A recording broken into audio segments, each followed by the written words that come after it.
ഇത് ഞങ്ങളുടെ വരിക്കപ്ലാവാണ്. ചെറിയ ചക്കയാണെങ്കിലും നല്ല രുചിയാണ്.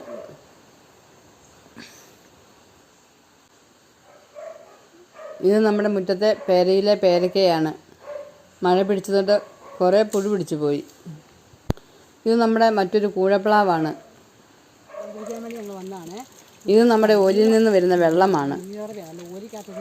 നല്ല ശുദ്ധജലമാണ്.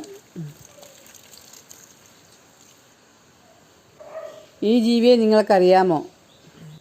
ഒരു ചാൻസ് കിട്ടിയാൽ കാലിൽ കയറി കടിച്ച് വയറ് നിറയെ ചോര കുടിക്കുന്ന ഒരു ഭീകരനാണിവൻ. ഇതൊരു തുളസിച്ചെടിയാണ്. ഇതിൻ്റെ പേരാണ് രാമതുളസി. ഇതിന് നല്ല സുഗന്ധമാണ്. വെള്ളത്തിലിട്ട് തിളപ്പിച്ച് കുളിക്കാനൊക്കെ ഇത് വളരെ നല്ലതാണ്. ഇതൊരു പാവക്കൂണാണ്. ഇത് നമ്മൾ കണ്ടപ്പോഴത്തേനും വണ്ട് മുഴുവൻ തിന്ന് തീർക്കാനാക്കി.